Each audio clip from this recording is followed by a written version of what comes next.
Shalom saudara kekasih dalam Kristus, berjumpa lagi dengan saya Aliudin. Hari ini saya ada di Sulawesi Tengah, tepatnya di Tentena Poso. Hari ini saya ada di dekat Danau Poso, danau yang cukup indah, cukup bagus. Ini alam-alam, saya sudah banyak tunjukkan mulai dari Sumatera, Sulawesi Timur, di beberapa tempat di Pulau Bali, di Jakarta, di Pulau Jawa, di Sulawesi Utara, banyak tempat-tempat pemandangan yang indah luar biasa. Belum lagi Tuhan menciptakan kita manusia serupa dengan gambarnya. Ada mata, ada hidung, ada rambut, ada kaki, ada tangan, yang sangat luar biasa. Tuhan menciptakan segala isi bumi ini termasuk kita manusia. Luar biasa, Allah itu mau mengasihi semuanya, termasuk dunia ini, alam ciptaannya dan manusia tentunya. Di dalam Injil Yohanes pasal 3 ayat 16, karena begitu besar kasih Allah akan dunia ini sehingga dia karuniakan anaknya yang tunggal, barang siapa percaya tidak binasa melainkan beroleh hidup kekal. Saudara kekasih dalam Kristus, dimanapun Anda berada, kita ini bagian dari dunia, karena cinta kasihnya Tuhan itu. Kita yang dari dunia, kita yang berdosa, kita yang tidak layak, kita yang tidak pantas, seharusnya kita yang mengalami kutuk itu. Tetapi luar biasa, karena kasihnya Tuhan itu menurunkan anaknya yang tunggal, barang siapa percaya tidak binasa melainkan beroleh hidup yang kekal. Yesus turun, datang ke dunia ini untuk menebus, lihat dunia ini, menebus kita manusia, menebus semua orang umatnya. Hadirnya, datangnya Yesus ke dunia untuk menebus dosa-dosa manusia. Berarti dosa yang ditebus oleh Tuhan. Hadirnya Yesus, datangnya Yesus itu bukan semata-mata menebus ekonomimu, masalahmu, persoalanmu, atau kegagalanmu, melainkan dari dosa-dosa kita manusia. Saudara kekasih dalam Kristus, siapa-siapa yang menyaksikan suara saya ini, yang mendengarkan suara saya ini, Yesus datang ke dunia menebus semua manusia dari dosa-dosa. Dia taat. Filipi mengatakan dia taat setia sampai mati.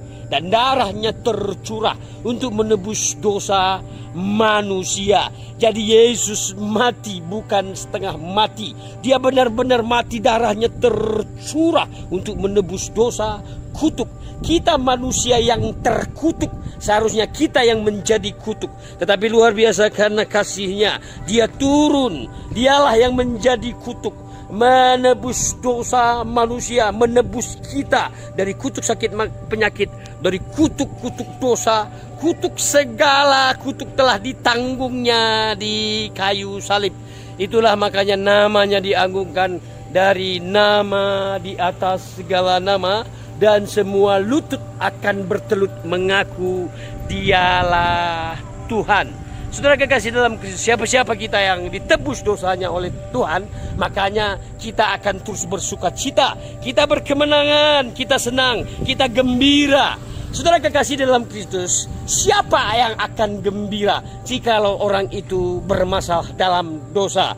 Ayat lain mengatakan, Yesus mengatakan, marilah yang letih, lesu, dan berbeban berat, datanglah kepadaku, maka aku akan memberi kelegaan. Siapa di antara kita yang mengalami letih, lesu, berbeban berat, dan berdosa? Bagaimana untuk kita dapat senang? Bagaimana kita dapat bersuka cita? Bagaimana kita dapat gembira? Karena kita terikat di dalam dosa. Untuk itu saudara kekasih dalam Kristus, beri hidupmu, serahkan terus hidupmu kepada Tuhan Yesus Kristus itu yang sangat luar luar biasa. Kita berkemenangan, kita senang, kita gembira. Seperti yang diceritakan di dalam Injil Yohanes, bagaimana perempuan Samaria waktu dia berjumpa dengan Yesus, dia berargumentasi dengan Yesus. Yesus menanyakan kepada perempuan itu, "Berikanlah air itu kepadaku, maka aku akan memberikan air yang sesungguhnya." Dan perempuan itu menanyakan, "Dari mana engkau dapat menimba air? Engkau tidak mempunyai timba. Apakah engkau melebihi nenek moyang kami Yakub yang telah membuat sumur ini?" Yesus mengatakan sekali lagi, "Berikanlah air itu kepadaku, maka aku akan memberikan air yang sesungguhnya dan akan terpancar di dalam hati sanubari yang dalam." Dikatakan oleh Yesus. Dan perempuan itu mengatakan, "Kalau begitu berikanlah air itu kepadaku, agar aku tidak susah datang lagi kembali ke sumur, tidak susah payah datang ke sumur Yakub ini." Dan Yesus mengatakan, "Panggillah suamimu." Dan perempuan ini mengatakan, "Aku tidak punya suami." Dan Yesus mengatakan, "Tepat sekali, karena 5 suami yang kau miliki itu bukan suamimu." Alangkah terkejutnya perempuan ini. Kenapa Yesus mengetahui apa yang dilakukan, apa yang diperbuatnya. Dan sangat heranlah perempuan ini. Dan dia mengatakan, nanti akan datang sang penyelamat itu. Sebelumnya perempuan ini mengatakan, "Tepat sekali, engkau seorang nabi." Karena perempuan ini mendengar apa yang dikatakan oleh Yesus itu. Dia katakan, "Tepat sekali, 5 suami yang kau miliki itu bukan suamimu." Tentunya alangkah terkejutnya perempuan ini. Engkaulah seorang nabi itu. Dan Yesus mengatakan nanti akan datang Kristus Yesus, sang penyelamat itu. Dan Yesus mengatakan, "Akulah dia." Apa yang dikatakan oleh Alkitab, perempuan itu menjadi percaya. Perempuan itu senang. Perempuan itu gembira. Dia lupakan misi utama untuk mengambil air yang secara lahiriah haus dahaganya. Dia tinggalkan tempayannya. Dia pergi ke kota Samaria. Dia katakan kepada orang-orang di kota itu, dia tidak malu lagi, dia tidak takut lagi menyatakan siapa dirinya. Pertanyaannya, saudara kekasih di dalam Kristus, apakah orang-orang di kota itu tidak tahu siapa perempuan ini? Tentunya orang-orang di kota itu sangat tahu siapa perempuan ini. Tetapi perempuan ini tidak malu lagi, dia tidak takut lagi, karena dia berjumpa dengan sosok Yesus langsung. Dia berargumentasi langsung. Inilah orang yang diubah oleh Tuhan. Inilah orang yang berjumpa dengan Tuhan. Dan Alkitab mengatakan dia berbicara kepada banyak orang di kota Samaria itu. Dan orang-orang menjadi percaya apa yang dikatakan oleh perempuan itu. Bayangkan orang-orang menjadi percaya. Lihatlah, ini perempuan yang hina, perempuan yang tidak layak, perempuan yang berdosa dituliskan di dalam Alkitab. Dialah penginjil yang sangat-sangat luar biasa. Dia memenangkan banyak orang. Dia bercerita kepada banyak orang sehingga orang menjadi percaya.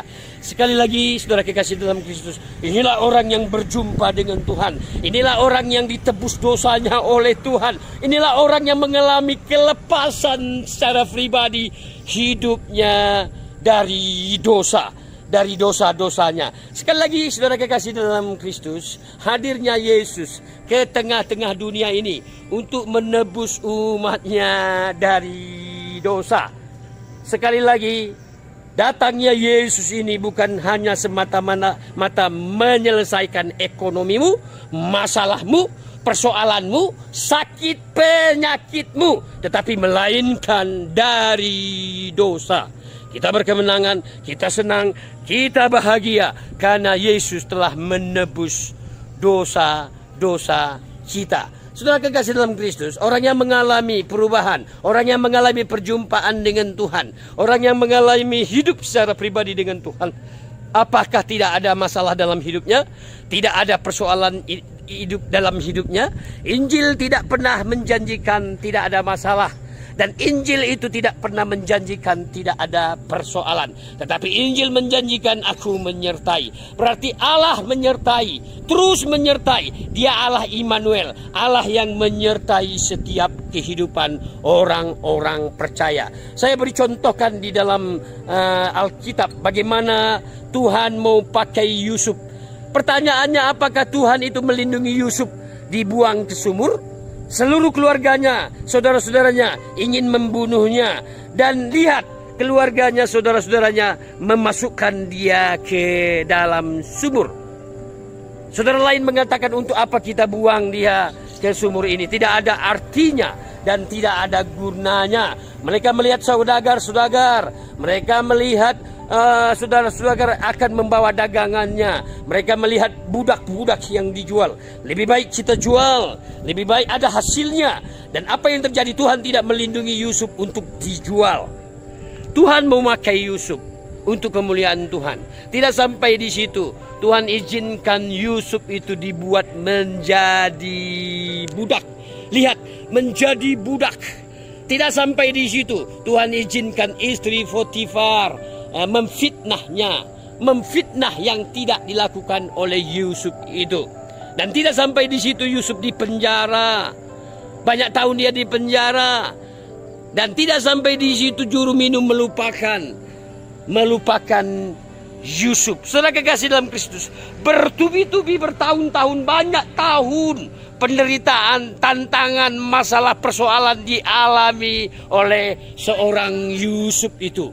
Tetapi di balik itu semua, saudara kekasih dalam Kristus, kejahatan orang-orang pada waktu itu Tuhan ubah menjadi kebaikan Tuhan yang sangat-sangat luar biasa. Seluruh keluarga Yusuf, sanak famili keluarganya, kakak-kakaknya sujud menyembah. Tepat sekali yang dikatakan oleh Yusuf lewat mimpi yang dialami, untuk memenuhi, menggenapi mimpi yang diberikan oleh Tuhan. Lihat, seluruh keluarga, bahkan seluruh bangsa Israel pada waktu itu sujud menyembah. Tuhan ubah kejahatan manusia pada waktu itu, Tuhan ubah menjadi kebaikan Tuhan yang sangat luar biasa.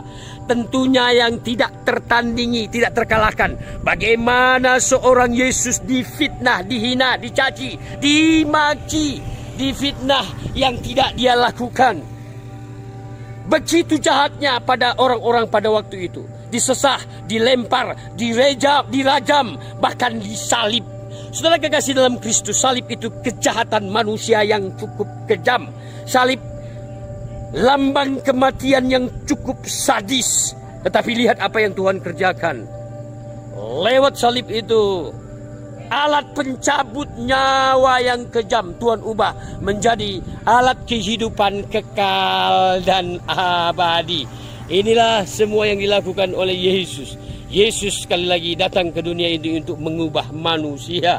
Lihat, salib itu lambang alat pencabut nyawa kematian yang cukup kejam, Tuhan ubah menjadi alat kehidupan kekal dan abadi. Berbahagialah siapa-siapa kita yang mendengarkan suara ini, yang percaya. Alkitab mengatakan barang siapa percaya tidak binasa, melainkan beroleh hidup yang kekal. Terima kasih saudara kekasih dalam Kristus. Salam sehat, kuat selalu, damai di hati. Tuhan Yesus memberkati.